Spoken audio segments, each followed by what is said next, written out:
all those little like yes moments can be incredibly uncomfortable, but incredible career changers.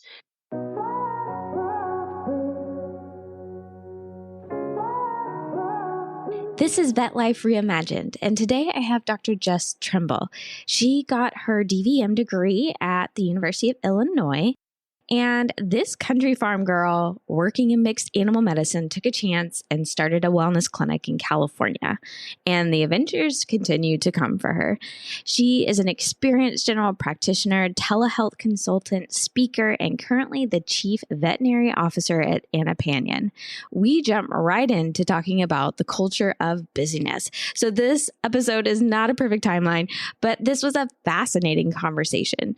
You will hear us talk about how the veterinary community overlaps with startups, how to embrace opportunities that will take you outside of your comfort zone, and one of Jess's passion topics, how she is seeing telehealth impact our vet life in a very profound way. So let's get to the conversation with Dr. Jess. Sometimes we get stuck in this culture of like, I'm busy, busy, busy, busy. And because I'm busy, I'm successful. And we just keep cycling.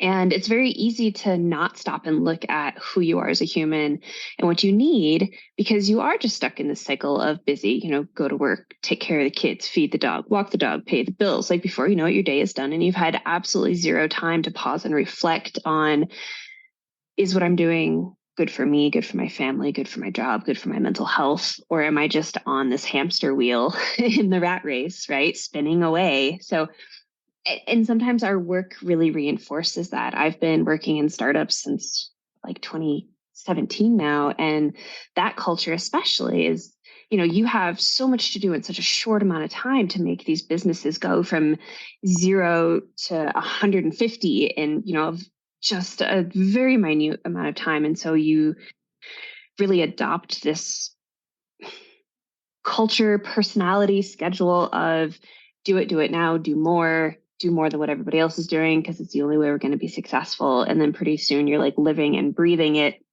and forgetting that you are not your work and that you have to step back. And, I did that for like 4 years and then I burned out so hard. A totally different story, but burned out really hard after doing that and was lucky enough to be able to take what was supposed to just be a couple months off, but it happened to coincide with the pandemic. So it turned into a much longer sort of sabbatical from work. But we had just bought a house and I was able to basically pour myself into landscaping our backyard, ripping out gravel and putting in trees and, was still busy, but was able to like work on something so completely different and just think with your hands in the dirt about like, what is it that I really want? It's not what I just did, obviously, or I wouldn't have burned out quite as hard. But again, it's that ability to just sit back and have some quiet and sit in your own brain and really reflect on who you are and what you need to be happy. And that changes every few years or even sometimes every few months, right? Like it's not a one and done sort of thought process. We have to do this frequently in order to stay on top of our own selves. Yes. And I think especially certain individuals, but it's a lot more common than I think people are aware of. I forget the actual statistic or the number, but they actually did research on this, and that there is a certain number of years that is very natural to have this pivot or the need to have some type of change. And it's a lot more frequent than I think people realize. Yeah. Looking at the veterinary profession, I think it's very common for people to go in with the idea of, this is my path. I'm going to do this until I die. And you just suck it up and you do it. And that is, or at least it doesn't have to be the case. Sure, if you want to make that choice, that's up to you, but it doesn't have to be. So I'm curious to kind of walk up to that point of your path that you talked about, because it sounded like it was in the middle of the entrepreneur side. Kind of going back from the very beginning, just to kind of get some context on, you getting into veterinary medicine. When did you know that you wanted to be involved in veterinary medicine? Oh, I was one of those kids that like it was never any other choice. I was very, very lucky to have grown up. I have two uncles and an aunt that all co-own a mixed animal clinic. And so I spent just about every single summer working for them. They were gracious enough to let me work my way up from kennel girl to being able to scrub into surgeries. And they made sure I saw all of it. I saw all of the after hours holiday calls. I remember this one point where my uncle, like, I was standing behind this cow with a prolapsed uterus in my arms, covered in cow crap. And he's looking at me, he's like, is this really what you want to do? And I'm standing here with this uterus, like, yeah, this is fun. Right. So, there's definitely like, there was never any other question for me just because I grew up in it. And I grew up on a small farm too. And so loved the idea of mixed animal, large animal practice. And after going through veterinary school, my fourth year, I actually spent the majority of my rotating blocks on dairy farms doing dairy business consulting. I really thought that was the route that I wanted to go.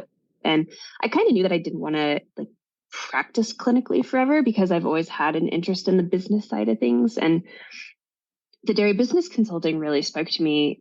We had this rotation where I remember standing on this farm and this guy was having issues with calf pneumonia, and we were walking through and looking at all the different things that we could do. And I just remember this poor guy was so stressed because he had a family and he wasn't able to like go to his kids' soccer games in the afternoon because he had to milk cows.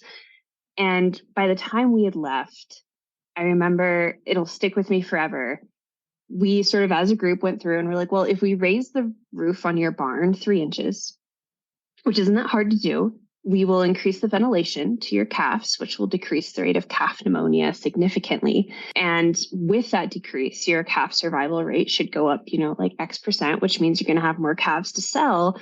And with just a few like little tweaks, we figured out that we could actually help him hire a part-time worker to do afternoon milking. And so we've improved the animal's health through little tweaks. We've improved this farmer's life through these little tweaks. We've improved his business through like raising a roof 3 inches. And that for me was like, oh my gosh, like the whole system, like I can make huge changes by just these little tweaks and really improve both animal health and people's lives. And so that sort of spiraled me down the like, okay, I can't practice clinically forever. Like there's something else out there that I want to figure out. But right after graduation, ended up in this little mixed animal practice in the Monterey Bay of California, which was just a phenomenal place to start practicing. Little ranching town and wonderful like family technicians that just like open arms sucked us in, called us the baby vets, helped us with everything. They were also very, we'll say, traditional in how they practiced. And so, after a couple of years of doing things, we'll say with, maybe fewer tools than what I would prefer, like a collimator on an x-ray machine, who would think? But I got through it, and I was actually offered this position to open a walk-in wellness center in downtown San Francisco. And so I'd been doing vaccine clinics on the weekends, trying to pay off student loans. And I had this idea that, I was going to quit my other job and like do vaccine clinics at all these little towns up and down the Sierras so I could backpack through the week and then do vaccine clinics on the weekends and support myself for a summer. And so the vaccine clinic company was like, actually, we want you to move to San Francisco and open this wellness center.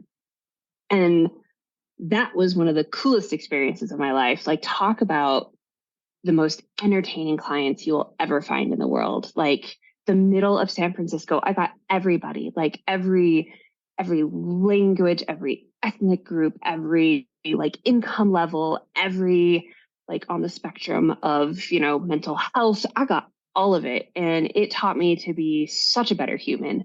I'm so grateful for that job because I feel like it changed who I was and how I thought in a really big way.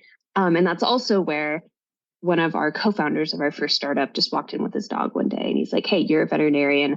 I'm looking to start this startup. Would you just want to sit down and have a cup of coffee? And that was like the whole momentum for myself getting involved in startups from there. And so I was with that startup for 4 years and then took a break. I've consulted with a few. I'm now with another startup. Like, startups need veterinarians in a bad way. It's a very interesting job. like compared to clinical medicine. Like you really have to change how you think and how you function.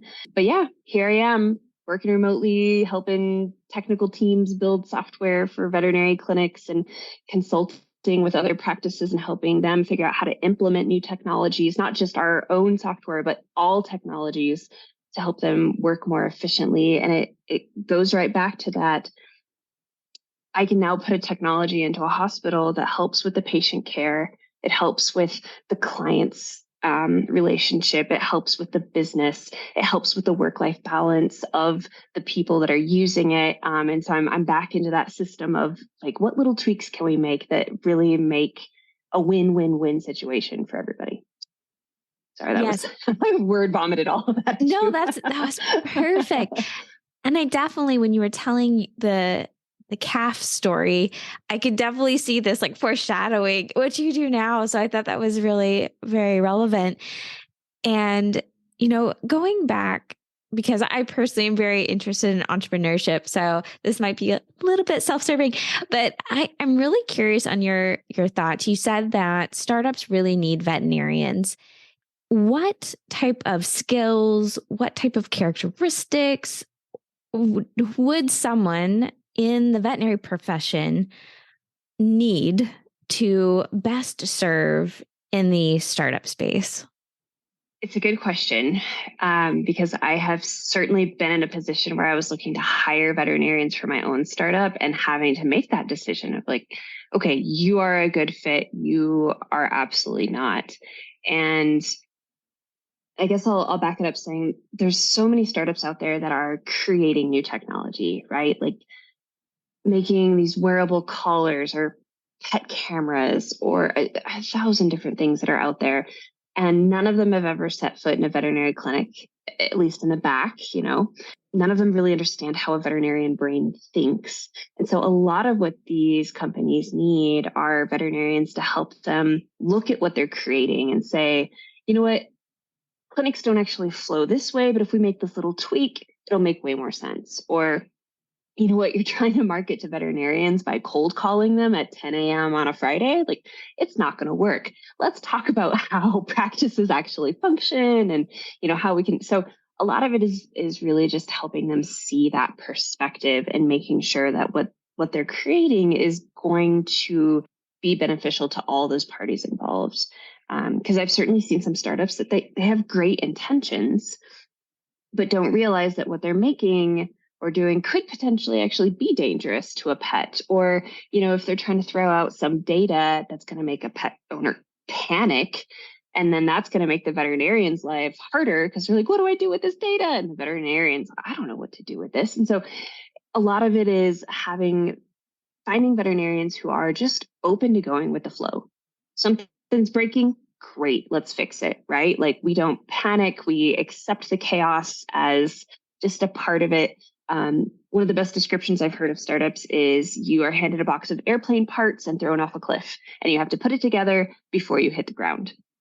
And it's very much what it's like. Like we have all the parts and pieces, we just have to figure out how to make this fly. And that's a big part of what we're doing is, let's try this part. Nope, didn't work. Okay, let's try it over here. So it's a lot of testing and being comfortable with failure as well, which is hard for veterinarians, right? Like we don't like to fail because in a clinic, if we fail, that means a patient has died. But in a startup, failure is part of your everyday. It's all scientific method. Let's hypothesize. Let's test it. How did we do? Yay or nay? Okay, let's hypothesize again and test it again. And so it's very much this sort of cyclical, like change, iterate over and over and over, which can be wonderful and also infuriating at the same time. Yes, I think the phrase is fail fast and often is the how you think about it in entrepreneurship. So yes, absolutely. And we are in an age of technology and advancement, and I love technology, but I also have that brain of me that's the veterinarian, the scientist who is like, okay, how do I help pet owners navigate all of the startup space, the new things that are on the market? what do you do if a pet owner brings you something from a startup and you're like, I don't know what to do with that? How do you kind of teach the veterinary clinic to work with Yeah. that? So we're kind of in a tough position right now because a lot of these startups are still very early and a lot of the veterinarians still don't really understand it. And so we're in that really difficult gap of helping them understand and also making sure that what's coming out of these products is actually, is actually legitimate data, right? I mean, this random smart collar that you bought off Amazon that's telling you that your dog's heart rate's high, let's actually check your dog's heart rate and see if it's real or not, right? And so part of it is helping to educate owners that the tools that they're purchasing that they think are these fun smart devices aren't necessarily accurate or aren't always data that like we need to pay attention to every single data point, right? Because we know like one little spiked heart rate over the period of 24 hours is probably no big deal, but a very concerned pet owner might see that and panic and think that their dog is having an issue. And so part of it too is helping these pet owners understand that like, let's look for trends, not little things. So not necessarily, analyzing that data itself, but helping the pet owner understand like what's important and what's not. Most of these companies that have great data also have a veterinarian on board. And most of them will say somewhere in their fine print that you can contact that veterinarian that's a part of that startup too. And so if someone comes in with a stack of papers of like, here's my dog's entire genetic code, I'd probably say, great. Did you know that this company actually has a veterinarian that you can do consults with? Here's your papers back. You should talk to them. And I will often redirect it right back because I am no geneticist. The reputable companies have somebody that you can talk to that knows what they're talking about. But I do often talk to veterinarians about like these things are getting better and better. They're getting smarter, they're getting faster, they're getting cheaper, right? Like we look at ultrasounds, which when I was in school were like $100,000 machines as big as my desk. And now they're like $2,000 and they fit in your pocket and hook up to your iPhone. And we're going to see that with all these technologies. They're going to get smaller, they're going to get faster, and pretty soon your clients are going to have them too. And so there's a lot we can do with patient care. I think right now, though, what we have to do is help veterinarians figure out who to trust and how to trust some of these technologies that aren't necessarily field tested, haven't necessarily gone through, peer-reviewed research. So there's a ton of them out there that are like really doing things right. And so I tend to encourage veterinarians to like, why don't you look at these specific products that I know they've actually done a study at this veterinary school and direct them to the right places. Yeah. And I know specifically you're very passionate around telehealth. Some people are excited about technology, others not so much. And especially when to them, it feels like it's a change in the way that they operate and potentially can impact their license. So why are you so passionate about telehealth? I see telehealth as a way to really alleviate a lot of strain. And again, it's for all parties, right? I see how it can be used for better patient health. I've seen how some of our clinics have retained employees that they wouldn't have been able to otherwise, or were able to offer new services and make more revenue. And I've seen these clients that are just absolutely delighted that they can get a hold of their clinics. Again, it's that like I can see that win-win-win situation for everybody. We just have to help veterinarians understand that this change in their workflows can be a good thing. They've been doing things the same way forever. It's worked the same way forever. And most of them have this idea of why on earth should I change when it's been working the same way forever? And I get that. It's a very logical thought process. But if they don't start thinking about how to meet their current clients where they are, we're going to have some serious issues. And I think my passion for it has maybe redoubled over the last year when reading some of these studies that have come out showing how severe our shortage is going to be for technicians and for veterinarians. We're going to be short tens of thousands and potentially hundreds of thousands on the technician side. And pet ownership is continuing to increase. We're already not providing care to about 75 million pets every year. And so by 2030, like, this could be a real disaster if we don't find a way to make our clinics more efficient, to be able to provide care in new ways. We have still veterinarians and technicians that are leaving clinical practice because, let me count the ways. And just little things like allowing them to work from home a day a week, or saying, hey, you know what, I know your spouse has to move to another state, but you could still do all your callbacks virtually. And now we get to keep a great staff member. You still have a job. Our patients are happy. So it's been really fun working with veterinary clinics and seeing all the different ways that they're utilizing it. And every clinic is doing it differently. Like, there's no one size fits all. But some of these clinics that I'm talking to, they're like, oh, we're going to have this doctor who just retired last year. He still has a VCPR with all of our clients. We're going to have a technician in the room and he's going to be on video while he's in Vegas. And like, wow, this is incredible. So many unique ways that these practices are embracing it. But then on the flip side, I still get replies back to some of the emails we send out saying, like, you realize this is illegal. And like, actually, it's not. And so there's still a ton of education that has to be done. So we have the whole spectrum. We have some vets that are just like diving in headfirst and are doing fantastic. And we have others that still are trying to email me and telling me that what I'm doing is illegal almost every single day. So, oh, wow. All right. So if they're emailing every single day, we can address that one. It's a valid concern if you think something is illegal. So where is the misconception? Like, where did the disconnect go when it comes to the legality behind the use of telehealth? The pandemic really confused a lot of things in this too. Telehealth was such a bad word until probably 2018, because it was considered illegal in many states, but a lot of it was just because the language in our practice acts isn't up to date. It takes years to change legislation, which is, our VCPRs are based off of state legislation. And to be able to go in and adopt new language when we have technology that's moving so fast, and we've got a huge mismatch there.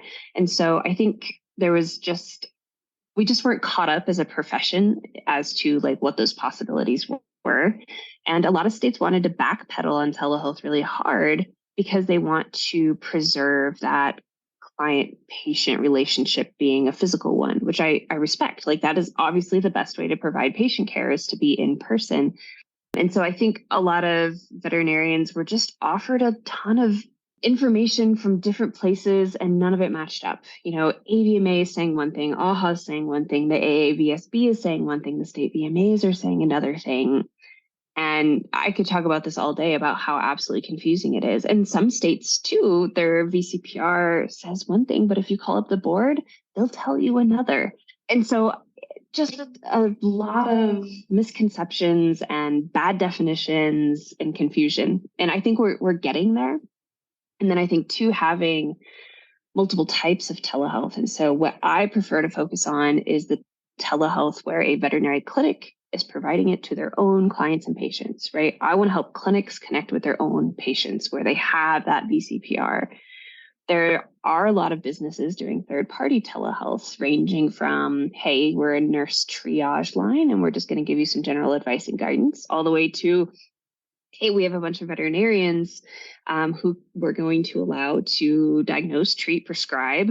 And, for better or worse, sometimes they're not following their state VCPR laws and they're, prescribing or doing things that maybe they shouldn't. And that's given a really bad name to telehealth. And I think a lot of folks just aren't seeing that delineation between, hey, you can do this with your own clients and patients and it's totally legal and a wonderful thing to do, versus they see, oh, here's big corporate offering, free advice to clients. And now I'm, losing out on a potential sale, or that I, can see they're going against the state VCPR laws. And so it's put a really bad taste in a lot of veterinarians' mouths, and I don't blame them. So just, a lot of confusion, a lot of very binary thinking out there too, of, it's either all or nothing, versus seeing telehealth as sort of this sliding scale of let me just use technology to support you. Yeah, I could talk about this for the next 6 hours. Really, it's a big pain point is helping veterinarians understand what they can and cannot do legally to help them avoid any liability issues. But I think it's also important to note that there has not yet been a case brought against a veterinarian for anything related to telehealth. So the fear is pretty unfounded at this point. Hi, we'll be back with the second half of the show after this quick break. But first, I wanted to take a moment and thank you for listening to the Vet Life Reimagined podcast. If you're enjoying the show, the best way to support us is to leave a rating and review on your favorite podcast app. It really helps us to reach more listeners, and we really appreciate it. Thanks for listening. And now back to the episode. So amongst the confusion, what currently are some of the best ways to figure out what can I do in my state, in my type of practice? Where is the best place to start to figure out the best way to implement telehealth? Yeah, so I usually tell clinics, like, think of your top 5 pain points right now. Like what's hurting you? Is it client acquisition? Is it, I don't have enough time in exam rooms? Is it, I'm getting a million little questions by phone call every day, and so I, can't get my front desk off the phone. And then think about, if I could use technology, like where could I alleviate that? And so I often will sit down with these practices and we'll talk through a lot of those things, and we'll figure out 1 or 2 ways to just start with those low hanging fruit. Because every practice is so incredibly different on their client demographics and also what their own team can support, we often start very small with little baby steps and work them up from there. We've had some practices go all in and say, like, I want to be 100% phoneless, and they can do it. And we've had some practices that have gone from like doing no telehealth to doing hundreds of consults a week in a very short amount of time. It's incredible to watch them do it. One of our most successful practices is actually a shelter where the veterinarian is providing almost all of her care to fosters virtually, which is cool because shelter pets are pretty much always the same sort of issues, right? It's like post-surgical concerns, it's upper respiratory issues, it's parasites and GI stuff. And so she's able to fix almost all of these issues without anyone walking in the door.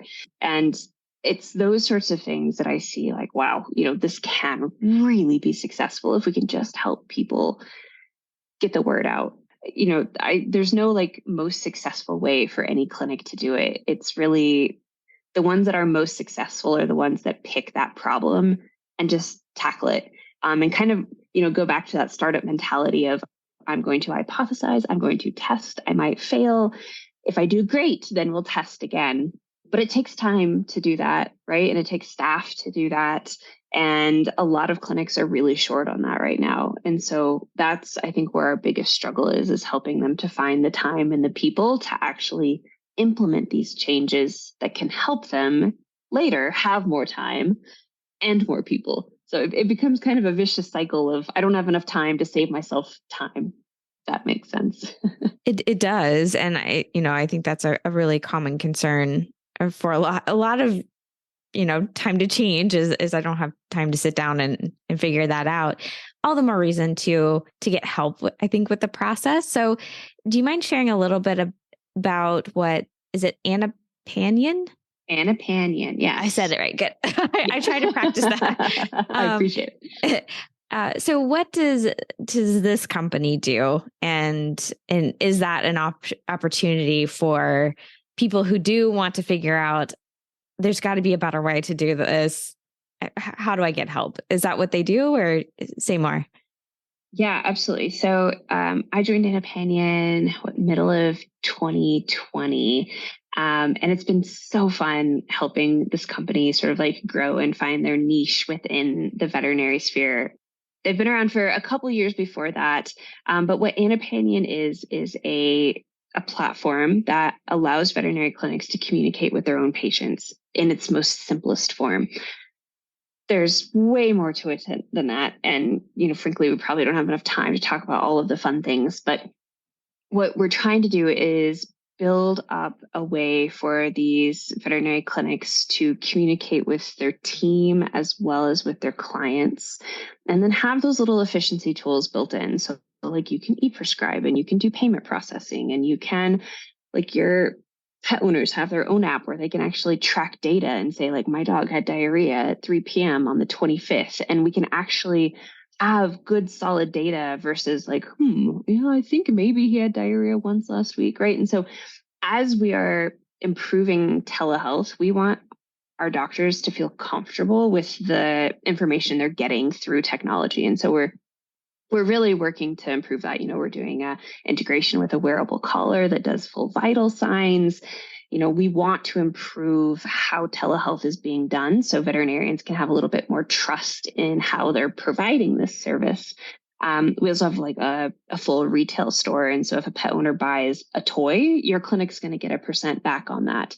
And so everything that we're doing is, how can we redirect the pet owner back to your veterinary clinic? We're going to surface up educational articles to them and then say, you got more questions, come talk to your veterinary clinic. If they track that their dog has had diarrhea, we're going to say, you know what, maybe you should have a telehealth consult with your veterinary clinic. And so, we have that clinic at the center of everything that we do. And everything that we have is not right for every clinic. Certainly, there's a lot of telehealth platforms out there that are also great, but we've also really differentiated in the last couple of years. And so everyone's sort of got their new separate feature sets now. But yeah, it's probably one of the most fun jobs I've ever had, is like getting to sit down with veterinary clinics and be like, all right, here's what you need. Here's what we've got. Like, let's figure out how we can really help you get more efficient or improve this issue that you've got going on. So we do a lot of support, a lot of one-on-one consulting with them. It's not just like, hey, here's some software, see you later. We really push having a relationship with those clinics and helping them figure it out along the way as well. Yeah. Well, and it sounds like you've got a lot of tools that are going to direct them back to the clinic, but then at the same time, you have other tools and resources so that it's not an overwhelm. You learn how to implement a work process that allows you to handle what your clients need. Absolutely. And we talk too a lot about how can we use a virtual front desk maybe to alleviate the number of phone calls? How can we use your technicians and, let them have that day at home? So maybe they can swap some laundry loads in between having, conversations, or, go pick their kid up off the school bus. We have a lot of clinics that are using this almost as a benefit. So like, hey, you get 2 weeks vacation, but you also get 1 week at home telehealth time, so that if your kid is sick and, now you don't have to take off work, you can, stay home and reply to labs at your kitchen table while your kid's on the couch. And so it's almost turned into more of a employee support tool, so that people can continue to like be productive and contribute to that clinical team, even if they can't be there in that moment. So lowering that clinical chaos, but still supporting the team that, wants to be there but can't, or a whole number of reasons. So I could talk about it for hours about all of the different like little ways that these clinics are using it to improve their efficiency and et cetera, et cetera, et cetera. Yeah. Well, and again, I love how what you kind of were realizing when you were working with the farmer and the calves and trying to get him to be able to go to his children's events is you like finding the little tweaks that make the very large return on investment kind of thing. Mm-hmm. And it sounds like that's exactly what you're doing now. So in your career journey, how have you decided on each change and pivot, and how has that gone? You mentioned that, there was a time when you really burnt out, you did a little too much. So do you mind kind of sharing your path around that time and kind of what you learned about yourself? Yeah, absolutely. I've always been sort of a like say yes sort of individual. Like if the opportunity presents itself, like why not? Like just go for it. And that has really opened some interesting doors in my life. Spent a couple of years like living in a tent on a glacier in Alaska, doing that. Like I ended up cat sitting for a client in Valencia for 3 weeks. So she gave me her whole apartment and like paid for me to cat sit, like little stuff that like I'll say yes to just about anything, and it always turns into these really cool experiences. And so that was sort of the mindset I had with my career very early on. I had my first practice. And then when they said, hey, do you want to open this wellness center in San Francisco? Like, I'm a farm kid from Illinois. I never wanted to live in a city. I grew up in a very non-diverse area. And so like saying yes to that opportunity was like one of the best things I could ever do. Saying yes to that person who's like, you want to have a cup of coffee? Sure, why not? And so all those little like yes moments can be incredibly uncomfortable, but incredible career changers. I will say though that once I was in that first startup, I said yes too often. Oh, this client needs their medication delivered at 9 p.m. at night. Sure, I'll go do that. Just because I wanted the business to be successful and I wanted my patients to be taken care of. And we as veterinarians do this all the time. We overextend ourselves because we want to help everybody. And next thing we know, we've not taken care of ourselves because we've taken care of everybody else. And that's 100% what I did. I did that for 4 years until I finally said, like, I can't do this anymore. And at the end of 2019, I left that position with the intent to take off most of 2020 to travel.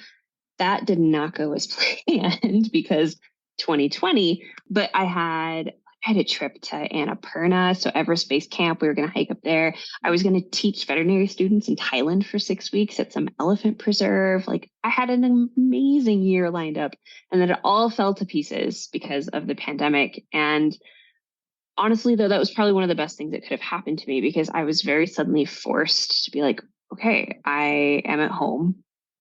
Like the world is all shut down right now. There's literally nothing for me to do except for like sit here and work in my garden. And so having that sort of forced stillness again, like we were talking about earlier, was probably the best thing that could have happened to me in that moment. And it really helped me realize where I needed to set my boundaries and that I hadn't done that for the previous 4 years. And one of the best pieces of advice a veterinary professor gave me, I'll never forget him. It was our business class. And he said, you have to learn to know when to be selfish.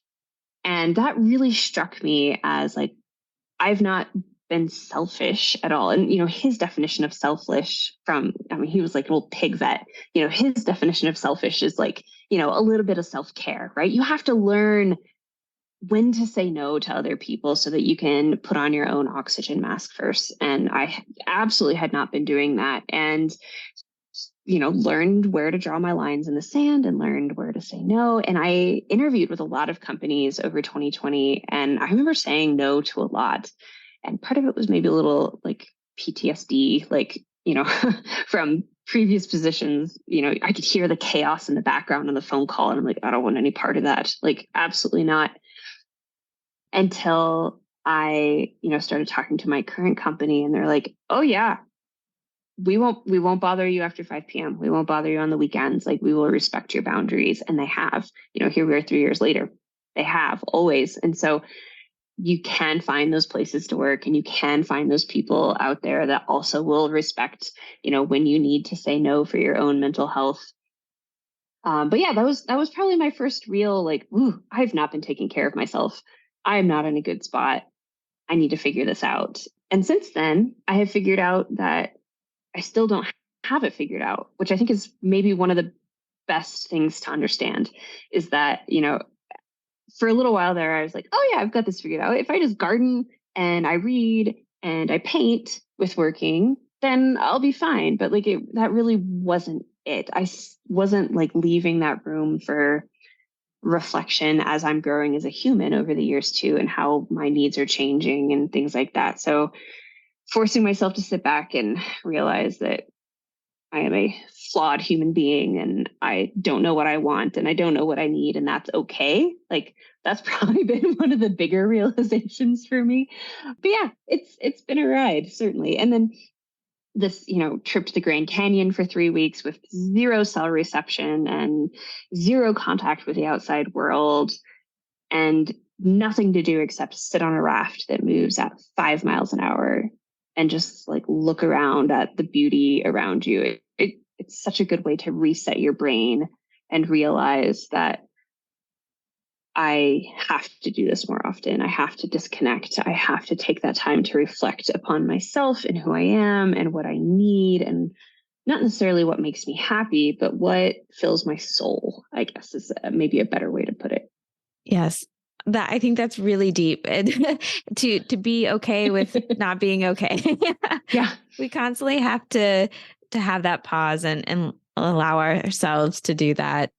We're constantly changing and evolving as human beings. And so what we thought worked at one point may not the next year or something like that. So I think it's really valuable to have those moments to just give yourself a pause, get rid of the technology for a bit and just reflect.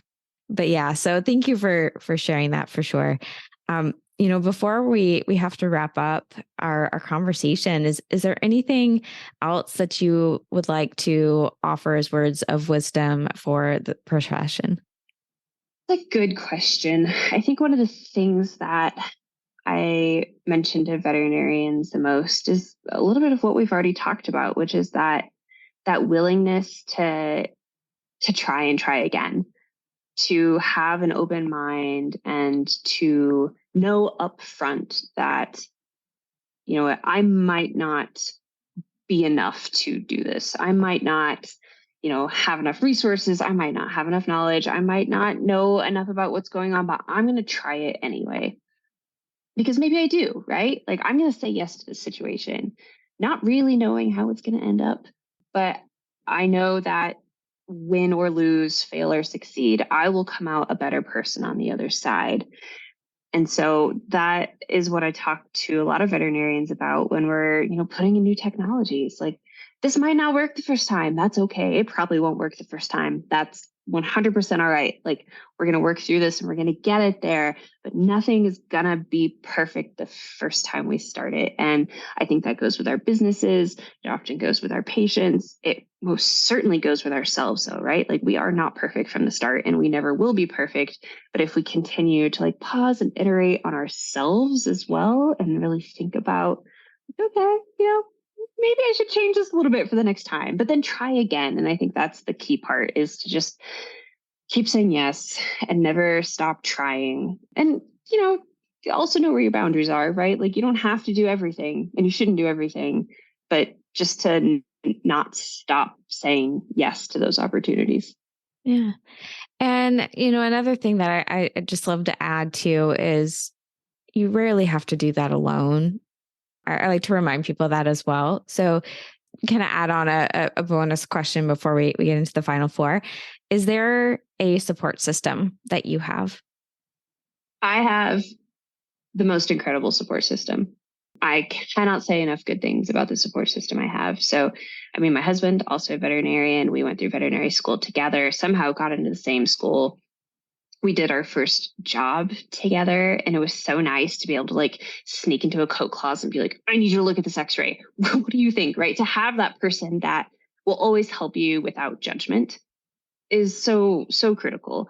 But then, aside from that, my community here in Fort Collins. So we've got just an absolutely ridiculous group of people here that are veterinarians, that are clinical and non-clinical and startup and in industry. And every Thursday we get together for beers, and every weekend we hike with our dogs together, and super lucky to have the community that I do, both on a personal and professional level. Absolutely couldn't do it without them. Took a lot of years to sort of build that community up, but now that I have them, they're, as close as family. Oh, awesome. All right. Well, your final four questions. The first one is, what is something that people may get wrong about you? Ooh, a lot of people think that I'm an extrovert. I'm one of those like super introverts that can, turn it on and have a conversation. But then afterward, I'm like curled up in the fetal position in my hotel room, like need away from people. So that's probably the number one thing. I am a super introverted person. Yep. Yep. I remember you were sharing that on this raft trip where you're with, well, you said 13 other people for almost 24/7. Yeah. Yeah. It's a lot. Yeah. The second question is, what is a hidden skill or interest you have? I am a super artistic person in that I have to create things. And so I build a lot of furniture, actually. I love woodworking, but one of my favorite things to do is actually paint portraits of my friends' dogs. And like ridiculous, like with monocles and bow ties and top hats and all of that. That is really cool. I think that's really special. I've always been a big fan of pictures and being able to capture special moments, but I think the pets too, it's really special to capture that for someone. So that's a very special gift. Yep. Third, what is something, my goodness, all the things you've done, what is still on your bucket list to do? Ooh, oh, there's so many things. Travel is always one of them. We had a trip to Patagonia that was canceled in 2020 that I would really like to make happen again. So any kind of travel is always like one of the top things on my bucket list. Very cool. And finally, what is something you are most grateful for? I'm going to hop right back to the community. I would not survive if we didn't have the support system that we did here. And it's the reason we moved from the Bay Area to Fort Collins. You know, my husband and I both have remote jobs. We could have lived anywhere, but we moved here just because of the people. So forever grateful for the support system that we have here. This has been the Vet Life Reimagined podcast. Whether you are listening or watching on YouTube, I hope you enjoyed this conversation. Please make sure you are subscribed to catch all these amazing people in our profession. Also, send this episode to someone you think who would appreciate it. Have a recommendation for someone who would be a good guest? Please reach out on LinkedIn, Instagram, or Facebook. There aren't that many Dr. Sprinkles. Until next time, Vet Lifers.